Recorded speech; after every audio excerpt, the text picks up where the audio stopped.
Shalom and welcome to Jewish Insights. As I've said many times before, when I look at the Jewish calendar, I think of questions we come back to every year. And this time of year, the time of Shavuot, we think about what is Mount Sinai, what is our Torah, how do we celebrate Torah? And one theme that has come up over the past several shows is how do we approach Torah? What do we do with Jewish text? We started with Rav Kook and the idea that within Torah embedded is the plan. Where we're going, we already know, regardless of what's happening around us during the world today.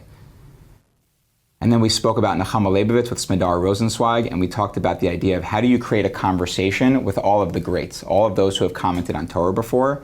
How do you create a conversation among them and derive something from that? And also, how do you teach Torah to young people? And then we had Daniel Matt speak with us about Shimon Bar Yochai, or Rabbi Moshe DeLeon, depends who you ask, the author of the Zohar, and talking about how do we find the meaning that's behind the text. That's not the black fire, but the white fire around it.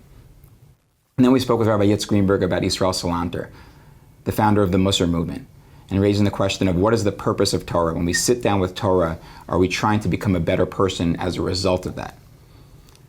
And then most recently, we met with Yael Ziegler, the professor from Herzog College in Israel, and talked about Megillat Ruth, the story of Ruth. And she laid out her Torah methodology, where she takes classical approach, a religious understanding of Torah, and puts it alongside an academic approach, using tools from comparative literature to think about what meaning can we derive from the text by looking at character arc and which languages repeat themselves. And so today, in our final session on celebrating Torah in this way, and we will celebrate it again in the future, don't you worry, I want to explore the path from Revelation at Mount Sinai to today. What is the relationship between us as humans, as people today? And I'm super excited to be exploring this topic and this question of Jewish tradition of interpretation with Dr. Yehuda Kurtzer. Yehuda Kurtzer is president of the Shalom Hartman Institute. He is a leading thinker and author on the meaning of Israel to American Jews, on Jewish history and Jewish memory, and on questions of leadership and change in American Jewish life today. He led the creation of the Hartman Institute of North America in 2010 as a pioneering research and educational center for the leadership of the North American Jewish community, and teaches in its many platforms for rabbis, lay leaders, Jewish professionals, leaders of other faith communities, and the list goes on. He is the co-creator of the Shalom Hartman Institute's I Engage project, which seeks to bridge between Israel and world Jewry through content, curriculum, and cutting-edge educational programs. He is also the host of Hartman's award-winning, famous, and amazing Identity Christ podcast. He is the author of Shuva, The Future of the Jewish Past, and the co-editor of the New Jewish Canon. And for me, he is both a mentor and a friend. My first memory of Yehuda was I was a Wexner graduate fellow, and everyone said I should take his class. He was teaching a class, I think, in Vermont. And I went into the room there, and Yehuda hit me hard in the head with an idea I had never thought about before, which was he introduced an idea that the Jewish people before then, for many years, had been homeless, and now we suddenly had two homes, one home in America and one in Israel. And I remember there being kind of like this question around the circles on the board. What's the mothership and what are the other circles? I'm sure Yehuda's probably coming back to you now. And I just remember being like, I had never thought of it that way at all. I grew up the grandchild of Holocaust survivors. Israel was home. America was amazing, but I hadn't thought of it in those terms. And it's sat with me ever since. Most recently, I spent over 4 years prior to joining JBS as part of the Shalom Hartman Institute team and learning from Yehuda. To use language very familiar to Yehuda, who's an avid Yankees and baseball fan, I would say that he taught me the fastball, the curveball, and the slider. And there are still many, many, many pitches for me to learn from him. When I was first asked to be a guest on In the Spotlight with Abigail Pogrebin several years ago, before I joined JBS, it was Yehuda, who I of course went to in his office to get advice for how to prepare for that interview. And he is someone that many, many Jewish professionals, politicians, rabbis, and leaders turn to for advice, for his wisdom, his sense of leadership, and his amazing sense of the pulse of the Jewish people, both in North America and in Israel. Yehuda, welcome. Thanks for having me. It's great to have you here. I know you've been on JBS several times before, and our audience is familiar with you, but for those who, for whatever reason, haven't seen you before or haven't seen you on JBS, let's just start with telling us a little bit about yourself and how what brings you to become interested about how we interpret Torah. Yeah. Thanks for having me, Justin. It's always wonderful to be here. Mazel tov on this new role. It's exciting to see you in this work. I'm excited to talk to you about Torah. The reason I do what I do in this weird realm that's called like thought leadership or Jewish communal leadership is because I feel the heaviness of the past. I think we don't choose when we're alive in Jewish history, but if you're awake to Jewish history, you know you're part of something that you stand on the shoulders, or you're the inheritor of something great that came before us, and you feel the weight of responsibility to make sure that it passes through your generation and goes to the next. And the language that the Jewish people has used to process history and to translate history into ethics and meaning and purpose has been the language of Torah. It's a very secular way of thinking about Torah, and we can kind of unpack that if you want to. But that's always been what it's about for me. I even was at an inflection point right before I went to get a doctorate, where I was holding a rabbinical school application in my hand. And ultimately it wasn't really a question of like, what do I want to be? I knew what I wanted to be was learned. It was just a question of what was the mechanism through academia or through rabbinical school I was going to get that learning. So that's always been Torah. The language of Torah has always been about what I want to do professionally, and then how do you find means of communications to bring the voice of Torah to the Jewish people. Beautiful. I have two questions. First question, you mentioned the heaviness, what comes behind us. I know, for me, like, I had no choice. I had 4 grandparents who were Holocaust survivors. I grew up thinking that every Jewish grandparent was a Holocaust survivor until I got to college. I didn't really understand that. Is it the destruction of the Beit HaMikdash? Is it the Spanish Inquisition? Like, what play out for me, like, emotionally, what hit you from the heaviness? Is it the Holocaust? What is it for you? So we have really different family stories. Yeah. All 4 of my grandparents were born in the United States of America. So on my side, at least, my kids are 5th generation American. It's like, I know for you, it's like wild to think about. There were Jews in America then? I know, right? And actually, my family trajectory in many ways was the version of the American Jewish immigrant story, which climbed the socioeconomic ladder. And for, I think, many of my relatives, that meant the assimilation story also. So my family is a little bit unusual in the observance level at generation 4 and 5 of the American Jewish immigration story. I don't know what it was for me that kept me feeling that my role to play was in Jewish life. I know that my father's professional choices as a diplomat informed a decision to want to be in public service. And that was true for my siblings also. All of us have stayed committed to public service one way or the other. But for some reason, public service for me was through the lens of particularism. What people am I a part of? What do I belong to? And what is my role to play in serving that population?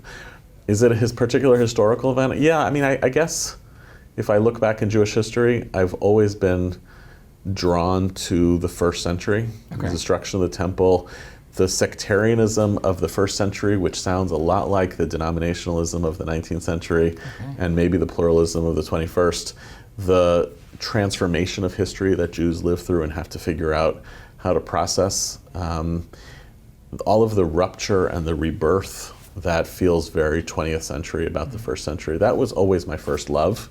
And for a while it was academic, and oftentimes, and I guess there's not really a distinction between these two things.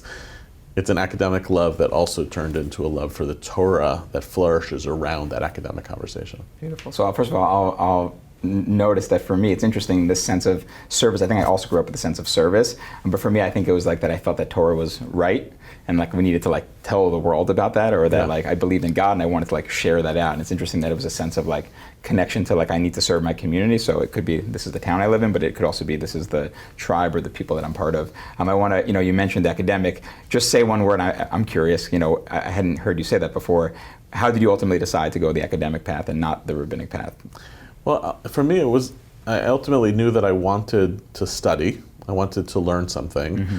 And I would say I wanted the authority or the credibility that came with knowing something really well, really deeply. And especially if I knew then, and I think I did, that I wanted to teach, you got to know something before you teach.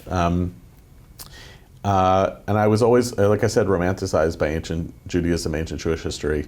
The truth is I started one doctoral program, dropped out, and started another one that was a whole thing. Okay. What was the topic of the first one? I started trying to do a doctorate that would be jointly held between ancient Judaism and early Christianity, which I always was fascinated by, like learning, for the first time I learned that like ancient Judaism and early Christianity were not that different from one another for a few centuries, that it wasn't like this was born then, and that was like mind-blowing. Wow. What does that mean for how difference gets created, how identity gets produced, that these actually took centuries to diverge from each other? Sure. So I thought I would live there.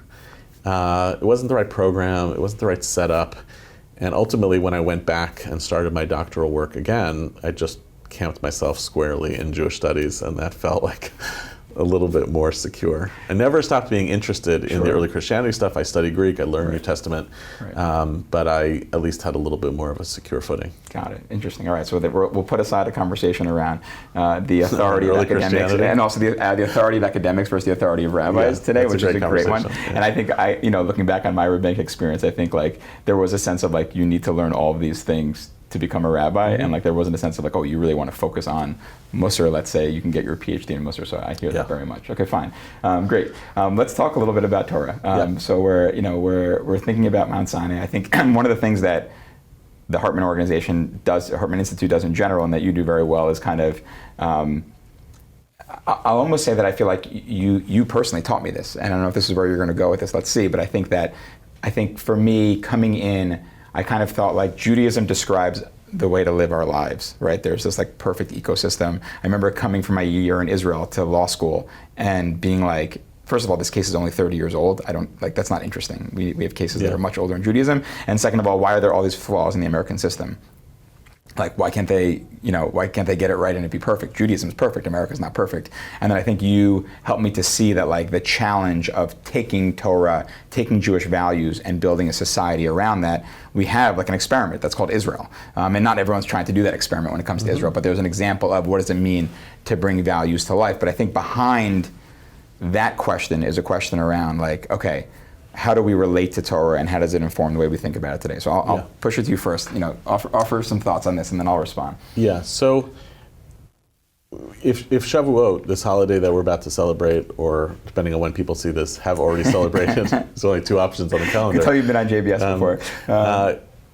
If Shavuot is about the revelation at Sinai and the giving of the Torah as the central plot point, and this covenant that gets created between God and the Jewish people, I guess the question becomes, and I think it's a little bit of a Rorschach test for people, are you more interested in talking about the giving of the Torah or the receiving of the Torah? Now, by definition, in a transaction, and definitely in a covenant, you need both of those pieces. You need two players. You need the act of giving and the act of receiving.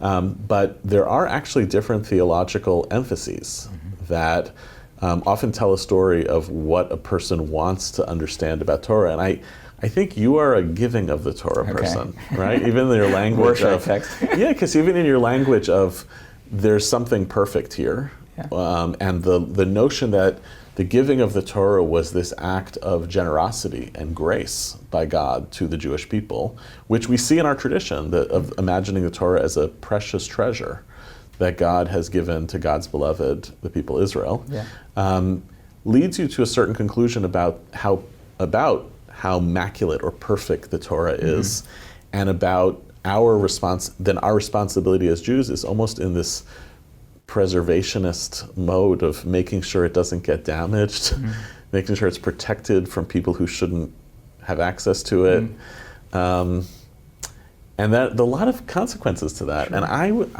I am much more interested in being the side of receiving the Torah. Because when you place the emphasis on what does it mean to receive Torah, first of all, you don't take for granted that what you've received is perfect. You actually might even want to place the emphasis on, now what am I supposed to do with this? So now I don't know about the giver.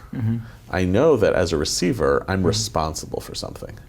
When I think about the responsibility of receiving Torah, which I think happened at Sinai and happens every minute of every day. Happening right now. Here we go. Right? Yeah. And it happens the most powerful moment that it happens in our lives is when we know of another generation that's receiving it. Right, where we see the echoing of Pirkei Avot, of the ethics of the chapters of the fathers, of our ancestors, which describes rabbis passing down the Torah from generation. Sure. And you see it happen in Jewish classrooms with children who are receiving it. I'm interested in what responsibilities each of us bears once we are now the holders of the Torah. Sure.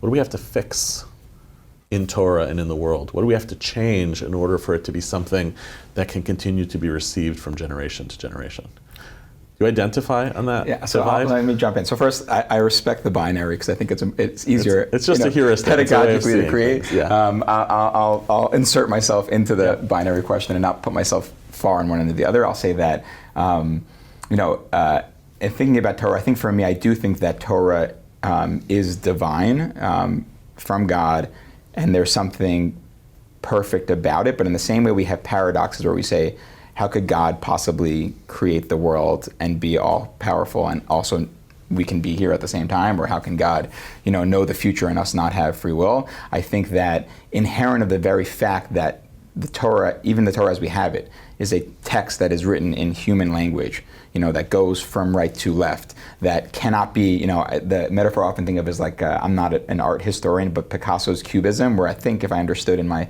high school art class is the idea that Picasso was trying to show the back of the face and the front of the face at the same time, that Torah, the same thing, that like, it's not meant to be read from here to here. It's something there's something that's beyond that, and all we could do is do our best to understand it. So I think for me, it doesn't feel like this like necessarily a perfect thing that can't be messed with or that we have to protect. I think it does feel like a gift to us that we're supposed to take with us, but I think there's a sense that it's there, right? It's the sense that there's something unique about this. It's not the same as any other text. There is something divine about this text, but it's divinity put into a human bottle that by nature makes it imperfect. And I'll say just what came up for me, I don't know that I have like a thought on this, is that what you described very much felt like my time with Rabbi Yitz Greenberg, where I felt like I had this moment in my life where I was going there 2 or 3 days a week, and he was just talking, and I just felt like this is a fire hose, this is crazy. Everything he's saying, yes, it's not divine, it's not like perfect, and I'm sure there's things that I agree or disagree with, but it felt like there was just like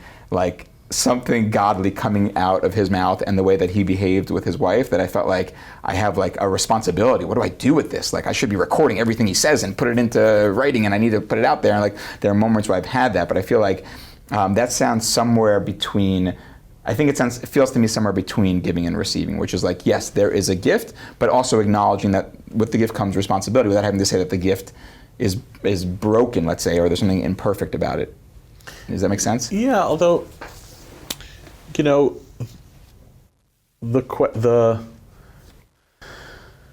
this question of the giving over and the receiving of Torah can compel you to, and the sense that you had with a great teacher, that you were receiving something that was infinite and divine, and that. You described one impulse, which is, oh my God, I got to make sure I write this down and make sure it's preserved and saved for generations. Right. Or something about responsibility, I would say. Yeah, so there's a different kind of responsibility that's emerged, which is, I don't need to really write all this down. I just have to become that kind of person. I have to be able, because there really is a difference between the transmission of electric knowledge when it is paper knowledge versus when it is a fiery beating heart. And I've had wonderful teachers over the years who I've asked, why did you never write down your insights? Why have you not given us a book? And the beautiful answer I got from one of my teachers was, it's not my job as a teacher of Torah to like codify what I have and hand it over. Maybe it gets read, maybe it actually sits on a shelf. Think about this like through your family story. Your grandfather's experience of surviving the Shoah breathes in your soul as a story. It might be written down somewhere. You may have a family chronicle of it, but you don't want to make sure it's written down and sits on the shelf and then tell your children, just make sure when you move, take the book with you. What you want is that story kind of lives in the values of your children, that it's also alive, that also people forget certain details of it, but they'll remember the core moral emphasis. I don't know, I don't know. That's why I don't know. There are people. I have friends and teachers who are incredible at memorization. They remember everything like a steel trap, and I'm not that way. Yeah, me neither. And I'm more interested in like, does when you learn something, does it wash over you? Sure. Does it alter how you think? Do you see the world a little bit differently? And then how does that keep happening and then keep transmitting? Great. So I hear a couple of things there, and it very much relates. I think one of the things that I feel often an exception about when it comes to Holocaust memory is that like I feel like I'm often surrounded by people that are obsessed with the dates and the chronicling. We've seen that also since October 7th, that like we have to chronicle. These are facts that people need to know about, and I think there's value there, and we could talk about whether there's value there. I think for me, you're right, it's the moments in the story where choices were made are the things that stick with me, and the stories that I want to tell my kids, those kind of things. I think, you're getting at a different challenge, which is, this reminds me of kind of like the debate, you probably know this better than I do, but like the debate back in the day, early Judaism around like whether we should canonize the Siddur or let people meditate and figure out their connection to God. And ultimately there's a decision we need to canonize it because otherwise give it a few generations and it'll disappear. So I think there's we talked about assimilation before, and I'm not like a scared of assimilationist. It's not that, but it's more, I do think there's something like unique as the minimum about Torah, I guess, let's say. And then there's this sense of like, okay, well, is the obligation that there's some sort of, we receive something at Torah, but the idea is to kind of just like keep the energy going however we see fit? Or is there some sense of like, no, there's like, we want to make sure people's eyes go there and it doesn't get lost in the shuffle. And there is something that like at a certain point, it doesn't look like that anymore, where we're very far from Torah, we're in a different category. Yeah, I think it would be useful even thinking historically, this is just a hypothesis, that at the same time that the rabbis decide, we do need to canonize texts. And they debate this question. Should we, even the Mishnah itself, the first rabbinic text, it is the reflection of oral tradition. I was actually explaining this to one of my kids yesterday. He was like, when was the Mishnah written? I was like, well, it was written down in the early 3rd century. But like, don't stop thinking about it as a book. It's a collection of stuff that's accumulating for centuries, so we can't fully date all of it. Sure. That's a weighty decision. The rabbis debate it. Are we screwing something up? But the second thing that emerges at that same time in Jewish history is the idea that studying Torah is part of Jewish virtue ethics. So, but if I don't do that second move, then I wrote it down. I saved it for history, which, by the way, is a very modern thing. Preservation, the notion of preservation, that's like a very modern move. But if you also say, yes, you're writing it down so it doesn't get lost, but you have to also have a habit of continuing to recite it and poke at it and notice all of the things that are missing and then come up with new explanations. You rescue it from becoming something that's now been calcified just by writing it down. I worry about that now, whether Torah is a plaything for us as a Jewish people, or whether there's a lot of like, if you're pious in the study of Torah, it's a habit of recitation, memorization, getting it right. And if you're not, it feels so inaccessible that all you're doing is like this uphill climb to try to acquire it, as opposed to just being kind of conversant in it. Great. So I think this is an interesting area to go into also. First of all, I want to just note what you pointed out, which is, of course, like the backdrop of the conversation we're having is that we actually have different ways of thinking about Torah, which is written in oral Torah, and then we have this idea that oral Torah becomes somewhat written in some way, but it's continuing now. So there's maybe a sense that there's some kind of combination of written Torah and the way it's evolved. I'll say for the most recent point you brought up. So I think for me, the way I think about that is I come from the Musar world, and I think I've said this to you before, which is Rav Shlomo Volbe, the author of the LA Shore, he says if you get up from learning Torah and you're not thinking about a different way to be in life, you've done idolatry. You've turned Torah into idolatry because you're making it an academic exercise that's like about who knows the most or who can resolve it. So for me, it feels like. That's when you're sitting down to Torah, that's what you're doing. You're trying to get answers that are, to be frank, mostly personal. Mostly, how do I behave differently? How can this affect the way I parent or become a spouse or go to my job or those kind of things? And of course, details. We're not farmers anymore, but those kind of questions. But there is a value system I'm trying to access here. And I want to turn that to you, right? So this question around, okay, fine, we don't want people to just do like a rote memorization thing, and we don't want to also to like not be able to access it. So, both personally when you're sitting down to learn Torah, whether it's for Chavruta or to prepare a class, whatever it is, or it's thinking about how to apply Torah. And what's your mindset? What are you approaching what are you trying to draw from Torah? The sources that I'm oftentimes drawn to from the rabbis themselves is to be a little bit meta. Is I'm very drawn to the Talmudic texts which describe human responsibility. It goes back to where we started about the giving of the Torah. I'm really interested in how in those texts that describe human capacity to interpret things differently, to change Torah for the needs of the Jewish people, that texts that sideline or even subordinate God in this transaction. Because the Torah I'm interested most of all in contemporary Jews' understanding is that that's what they are supposed to be. That we are supposed to be a people who takes ownership of Torah and then makes the sometimes conservative and sometimes radical decisions that we have to make in this era of Jewish history for our people to be able to get through to the next. And I was teaching this to a group of rabbis recently, where I ultimately ended was, for a whole variety of reasons, nobody is in charge in the Jewish community. Which is crazy, because we're so small. I know, I will say this, some of your guests I think they are. But nobody's actually in charge. Yeah. So what's the guarantee that the next generation of Jews will be Jewish and do Jewish things? If people empower themselves to say, we're responsible to be custodians of the present and transmitters of it to the past. And by custodians doesn't mean it stays the same. Right. We got to mess with it. Right. So that's what I'm drawn to in the kind of Torah that I'm studying for. Like, what's the stuff that makes me feel a little bit scared? Because ultimately, does that mean like we're just out here on our own figuring it out?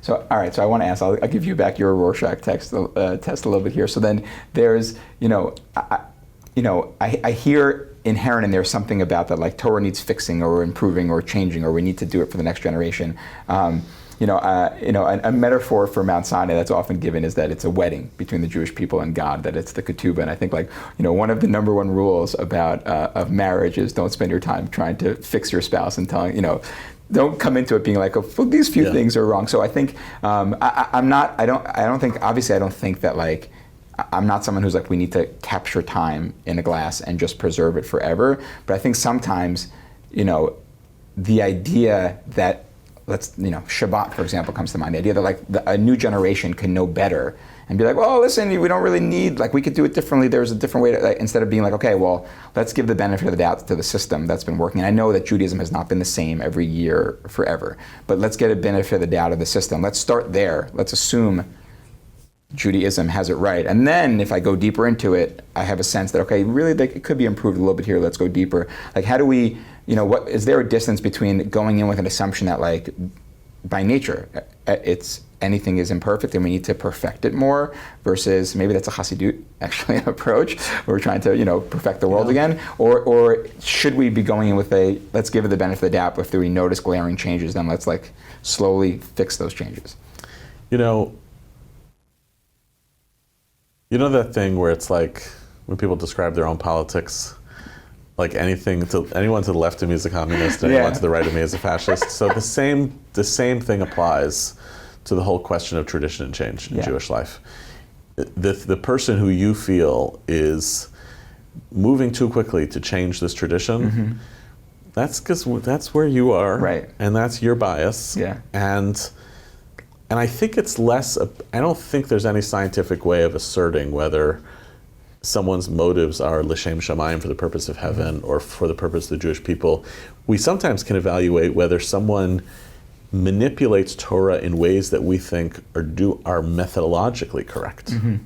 So when someone comes along and says, the most powerful ways to change Torah are to find new sources of meaning in the words themselves. Right? Anybody can come along and say, I know it says this, but I'm going to tell you it says something else. Right. Like, who cares? Like, that's not interesting. Yeah. When someone comes along and says, I have figured out a new way to read this, and you demonstrate that they're actually misreading the words.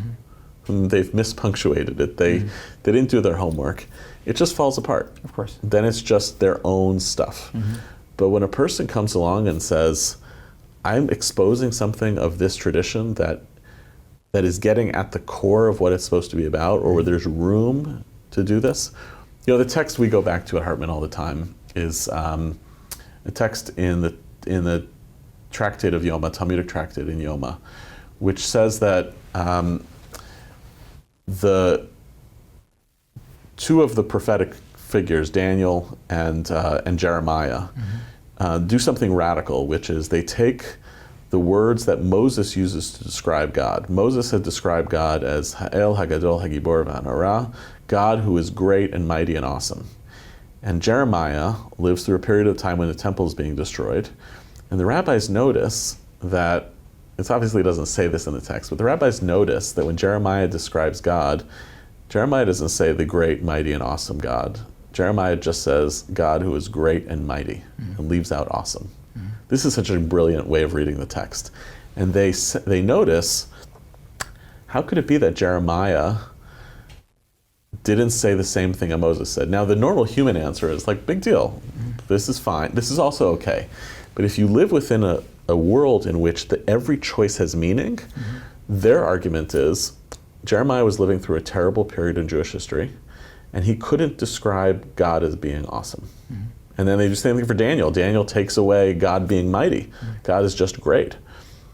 And what they're signaling in that reading is that you are allowed to approach our tradition and speak truth about ultimate commitments only on the basis of how you're experiencing the world. That, we should all feel incredibly burdened by that. You cannot repeat Torah about truth claims and commitments in the world if it means that you're lying about what you actually believe. So what does it really look like to say, I'm reading this and I'm thinking this based on when I live in Jewish history, and now I have to find some way of reconciling between what I believe to be true and what Torah is telling me. That both of those are equally binding on me. And I don't know. I think there are a lot of people who get scared off by that encounter. For sure. And it's interesting that you raised this. We talked about this with Rav Yitz around Rav Salanter a little bit, which is like a big question that he raised was, he was like this amazing student who could, was the best at Peel Pool early on and could outthink everyone. And at a certain point he realized, I'm just doing this to impress people, to be the smartest person in the room. And I can, but I don't want to be doing that. So then he kind of moved away from that. And then at a later point he realized there's no way around it. You still need to formulate your own opinions about the text and try to determine what they say. And of course, he certainly lived a life that was around, reaction to the world around him. How do we think about modernity? How can I invent the Musser movement to respond to modernity? I think, one of the areas he brought up was kind of trying to develop some sort of checks and balances system, right? Which I guess maybe we would call that chavruta, but some sort of system where you're coming together with a group of people and being like, this is what I see here. Is this what you're seeing here? And then there's some element of people kind of, like making a circle around. I think that's what both of us, would call ourselves pluralists. I think for me, one of the things that draws me to pluralism is this idea that in a perfect world, we could have people, that I don't want to say the top, there's a different discussion around what makes someone allowed to be a top Torah scholar, which we could talk about, but to have people of different understanding of a text come together and actually like work that out and notice like, for Salanter, it was like, if it's driven by your emotions, you're wrong, right? You're missing something here. It's not about what you feel, it's about trying to separate that and actually trying to like follow the divine will to get to, the future world because you followed it, and not saying, well, I just convinced myself of this because it's better. And it dovetails beautifully actually with, again, just bringing in what we've been learning, all I know is what I've learned, is Yael Ziegler describing about Ruth, that like she was too selfless, that she like self-abrogated, that she almost did too much to hurt herself, but actually that was the point for King David, who was the king. Kings need to put themselves last, not put themselves first. That there's a whole different challenge there, which is like, if you're going to be someone that's like, telling people where to go, you need to, it can't. So I think for me, I guess two checks and balances that come up is, one is, is it even good to allow your emotions to get into it? Which I think a modern approach is, of course, we're human, we should let it in.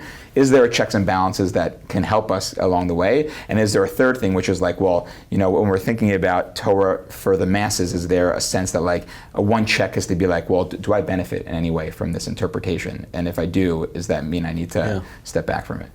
So I would say, for me, all of this comes down to, I'm not really a God person, but it's not really the point.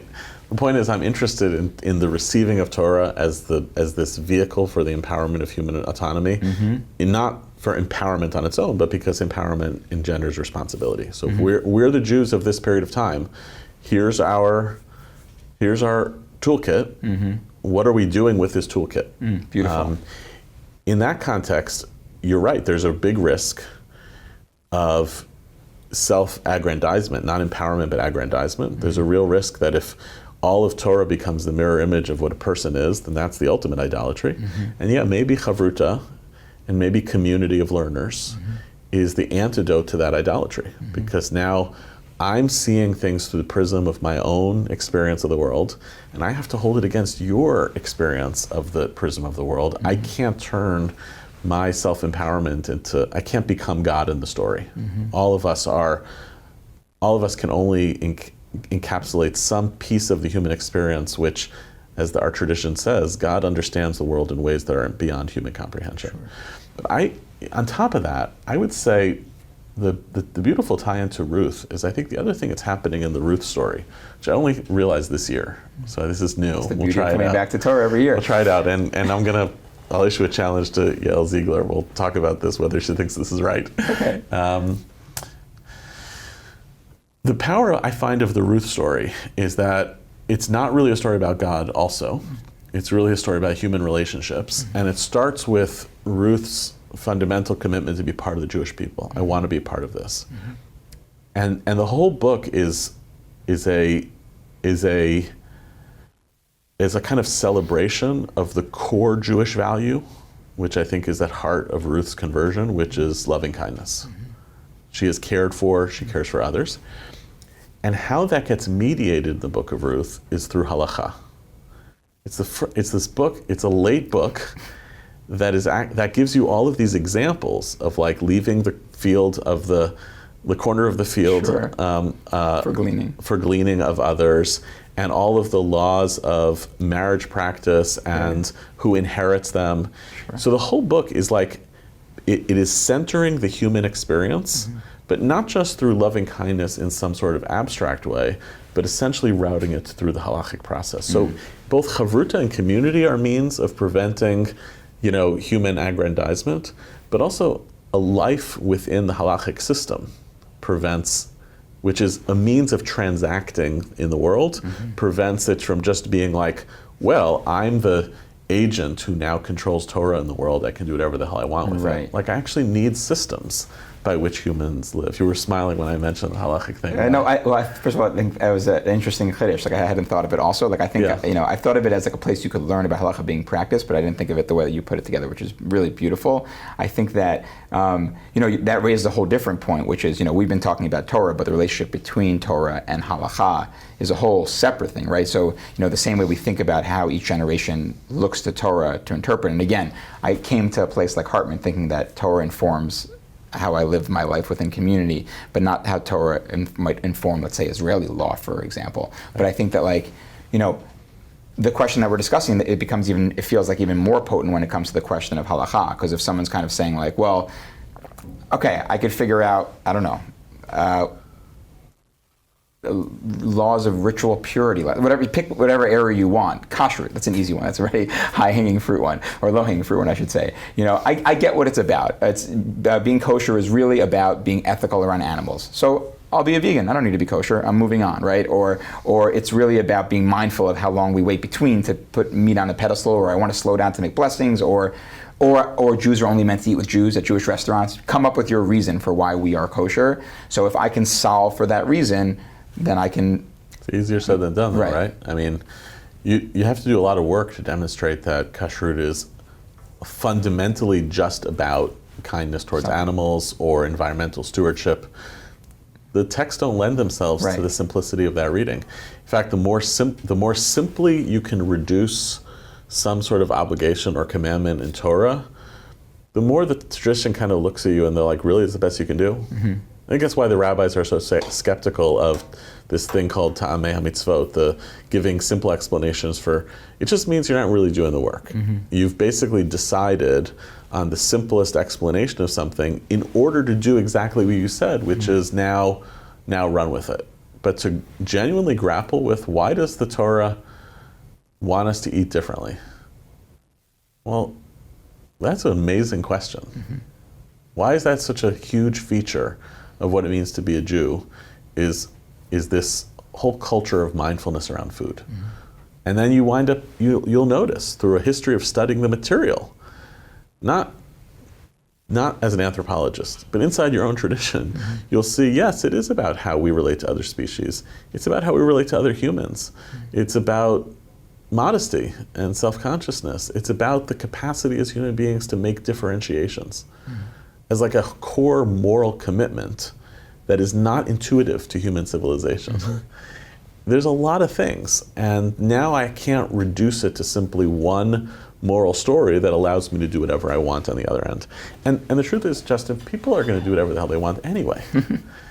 So it's just community there, but yeah. It's just, does that muscle of studying Torah help you put some, I wanted to empower people, but I wanted to empower them towards lives of richness and complexity, as opposed to empowering towards the simple choice of being able to peel off one convenient message and then run with it. Those are two very different ways to think about empowerment. Great, and I'll say it another way, which is emerging for me the way you're describing it beautifully, which is kind of thinking of it as like 3 lanes, and like one lane is like, I'm never going to figure out what this is about. Let's just follow the rules and move on. You know, if like, who am I to figure out what kashrut's about? It says be kosher, I'll be kosher, and let's move on. And on the other extreme, like, I can outthink this, or I don't care about this, and I can square it away. And somewhere in the middle, what you're asking people to do, which is much harder, of course, is to be like, okay, I'm going to sit in this question in a meaningful way, and I'm going to study text and try to learn more. So I think, first of all, that ideal sounds beautiful to me. Of course, you run the risk, and I think it is a risk of, you know, once you're playing in that middle lane, people falling to either side for whatever reason, and that comes with it. And I think, you know, it raises a question that's kind of been in the background that I want to bring up also, which is this question of accessibility and expertise, and like, you know, there's the idea that like there are Torah scholars, the idea that everyone should have access to Torah. I think that, you know, if I don't want to speak for communities, but I would say like there's probably certain, let's call it, Jews to the right, just for lack of a better term, I don't like using right and left, who might be like, well, until you've been through Shas X amount of the Jewish canon, X amount of times, like, you know, there are the people who like would never think to have an opinion because they have like their Rebbe who's been through it 27 times and they've been through it one time, right? That thing. And there's also the people that would be like, the idea of Masorah, the idea that like any empowerment comes, Masorah being tradition that's passed down, any empowerment to have opinions about these things and to develop things, it has to do with, well, this person was the student of this person, who was the student of this person, it goes all the way back to whoever, that kind of thing. I think that those are kind of, you know, if I was, you know, spreading our table with more people that were pretty close together, that they would bring into the room and be like the idea of empowering the average Jew to kind of just step in and like take on these questions themselves is it's at minimum risky, let's say, at maximum a bad idea. Yeah. You know, another way to get at that is like a lot of the texts that I'm drawn to, that many liberal Jews are drawn to actually, of like, you know, God is not in heaven. In fact, the rabbis are in charge. And, you know, these rapid changes post the destruction of the temple, which empower humans and make God out to be like, God laughs, God cries, God's sitting in a chair, God's knitting. And it's really human beings doing this. So the critique of that is, well, yeah, but those are great rabbis. They are the ones who can play with this stuff and make changes, but that's you amateurs. You can't come along and model yourself that way. So I'm not sure what the rabbis thought about that question as they were writing these traditions, as they were putting themselves into Jewish history in this way. I know you have a Mishnah where Rabbi Yochanan ben Zakkai describes his students, and one of them is like a cistern that doesn't lose a drop. I recognize that student. I know people like that. And there are other people who are described as great philosophical thinkers or users of hermeneutical principles. And I imagine those people are not the people who have gone through the Talmud 75 times and can memorize the whole thing, but they were incisive, sharp thinkers. And when you pull those people together, something magical can happen for the creation and the preservation of Torah. So I have a hard time subscribing to what you're describing as a fundamentally conservative For sure, I'm just trying to bring it in, yeah. Of you can't play with it, you can't contribute to this, you can't play with it until you've read it 100 times. Right. Well, let's say this: if your keep reading it 100 times gets you to a place where you now are less conservative about it, where you're now more playful, then you have credibility. Right. But if your insistence on that is just like setting up a barrier to access, then you're showing your hands that you're not actually interested in the Torah evolving to meet the needs of human civilization. And I think, by the way, I think there are two things. I think one, I think that sometimes those examples are so powerful because of that. When some like big rabbi in Israel like takes a step in a direction related to, I don't know, chained women, right? Agunot, or around end of life questions or something like that. It's like this big moment because it's like, oh, this person who is so deep in that has chosen to make so. I think there's some power there. And I will say, I don't want to get too deep into it, but I think you also brought up it also makes me think of the Mishnah where Moshe comes to see Rabbi Akiva in the future, right? And sees Rabbi Akiva, saying drashot, like deriving meaning from the crowns in the Torah, and Moshe is totally bewildered. And then there's this moment of Halakhah and Moshe Sinai that like Rabbi Akiva says this came from Moshe, right. And Moshe isn't able to follow that chain, but there's some sense of okay, there's something that I could follow here. Let's stay with that text. Yeah. What's amazing? There's 3 layers that are amazing about that text. That God has planted what we now call in the internet world Easter eggs in the tradition that are only going to be discovered at later generations. Right. You didn't get it, sorry. It's going to have to be something Right. figured out by your grandchildren. Right. By the way, that's a beautiful way of giving God a place in the story, but ultimately allowing human beings to be in the process of discovery of new things over time. There's giving and receiving. Right? So God has that place, and Moshe is burdened with the humility of recognizing that he may have been the progenitor of this project, the receiver. And the Torah seems to think that the whole Torah was given to Moshe at Mount Sinai, and the answer the Talmud says, nope, sorry, is someone coming along. And Moshe gets rewarded with, this all comes from you in some sense. And then you have the real plot of the story is the hero of Jewish history is the rabbi's contemporary, who is capable of gymnastics with this stuff that nobody before him was capable of doing. And what happens, Justin, if we ultimately then say, innovative scholars of today are like 1,000 times better than Rabbi Akiva? We don't like saying that out loud. Right. But why not? Why not have the confidence of what the Talmud is basically modeling for us? And by the way, the punchline of the story ultimately is then Rabbi Akiva is martyred. And the rabbis ask, how can it be that this great scholar achieved this reward? And God basically is like, the human realm and the divine realm are separate. I'm not dictating morality anymore. In other words, I'm not really in charge. You all are in charge. It's not always going to make sense. But I just love the charge of like, do we want to grow up? Do we want to raise children thinking that they are preserving what Moshe received at Mount Sinai? Or do we want them to be Rabbi Akivas? Great. So I think I love the question. I will say, you mentioned today's age. I think that, one of the things my wife always tells me, she's a dietitian. She spent a lot of years studying it. You mentioned before the authority of having your PhD and doing the time. And we live in an age, a social media age, where now like anyone could post whatever they want about nutrition, and it could be totally false, whatever it is, and people could follow. And it's just about like, can you market in a way that you get followers and that kind of question. So I do think that, yes, we're in an age where I certainly want to empower people. I think it's a beautiful vision. But I also want us to be mindful of the fact that we could also, we could totally lose the forest for the trees or whatever metaphor you want to use, because you have people that like just because people are listening or that kind of thing. I think the image that you gave before of what would it be like to have the person who doesn't lose a drop in the same room as the person who's an artist, like with ideas. That to me really like gets me jazzed up. I think that's like one of the things, you mentioned it blows my mind that even, during this October 7th crisis, we don't even have like a common symbol. Right, we have like different necklaces and different color braids and different opinions, and we're a small community. And so the idea of like trying to get, this vision of pluralism, this vision of trying to get, what would it look like to really take the best of the Jewish people and beyond, and have them in conversation and come up with best ideas. That to me, like that is the vision of the, you mentioned Rabbi Akiva. Rabbi Akiva moved back and forth from two different Batei Midrash during his time. This idea of like, what team is he going to be on? Because there were teams back then, but I feel like sometimes there's no communication between the teams right now. And so I feel like a combination of people feeling like I can do this on my own, I don't need a team, and a combination of each team being so insularly focused that we don't have that collaboration. But that to me gets me like jazzed, I guess, if that makes sense. Well, maybe we can't solve for the whole people, but we can solve for communities, learning communities.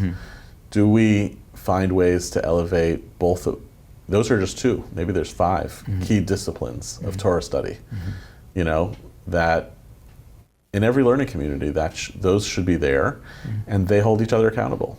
That the innovative thinkers are accountable to the footnote people.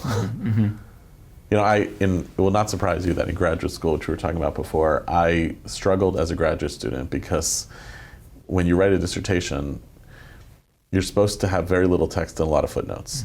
Can't say anything without attributing it. And as a result, like, you're not supposed to make audacious claims in a dissertation. You're supposed to find some little thing and then write 200 pages demonstrating the importance of it. Right. And I was so bored with that. Sounds conservative. Right, I was so bored with it. And my advisor, to his credit, said to me near the end, he's like, Yehuda, the most of it is supposed to be the footnotes, and you have all this text. And I was like, what can I do? That's just who I am as a thinker. Like, I don't know if it's actually right. Sure. But it's really interesting. So I need to be in community with learners who are people who don't lose a drop. Actually, professionally, I count on them. I fact check with them.